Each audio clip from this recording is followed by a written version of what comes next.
مسلمانوں کے لیے نماز پڑھنا کیوں ضروری ہے؟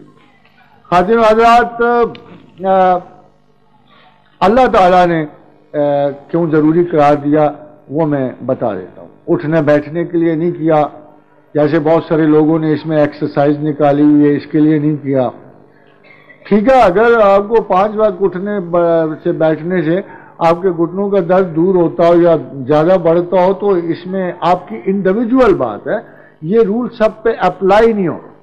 اللہ نے ایک محبت اور عاشقی طلب کی، فاذکروا اللہ کا ذکرکم آباکم او اشد ذکر، مجھے ایسے یاد کرو جیسے آبا و اجداد کو کرو، ذرا زیادہ کرو تاکہ مجھے معلوم ہو کہ تم ہر چیز سے بڑھ کر مجھ سے محبت کرتے۔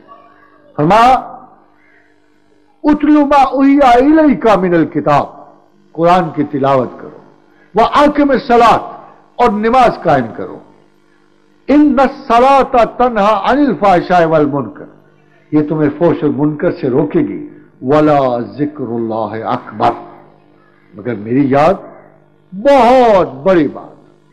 فاذکرونی اذکرکم واشکروا لی ولا تکفرون، تم مجھے یاد کرو میں تمہیں یاد کروں گا اور تم کبھی بھی میرا انکار نہیں کرو گے اور میں تمہیں کبھی دل سے بلاؤں گا نہیں، اللہ کہتا ہے۔ اب سوال یہ ہے، اتنی ساری یاد کے پہلو سے وہ نماز کی کیا تعریف کرتا ہے؟ آقم الصلاۃ لذکری، نماز قائم کرو میرے ذکر ہے، میری یاد ہے، میری محبت کے۔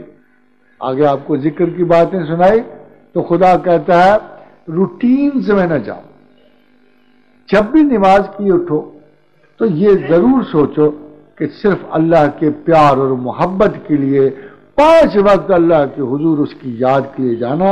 اللہ نے اتنا کرم فرمایا انسان پر، اس کو پتا تھا کہ ہمیں نسیان کا مرض ہے، اسے پتا تھا کہ ہمیں بھول جانے کی عادت ہے، ہم غافل ہیں، انہ کان ظلوما جہولا۔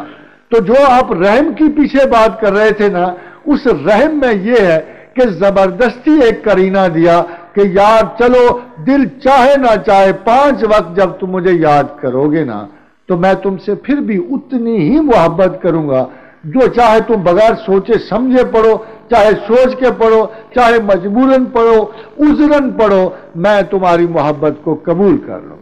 تو نماز ایک ایسی یاد ہے کہ جس میں آپ کا دل و دماغ چاہے مصروف ہو نہ ہو، چاہے اخلاص موجود ہو نہ ہو، خدا اس کو اپنی محبت کے عوض قبول کر۔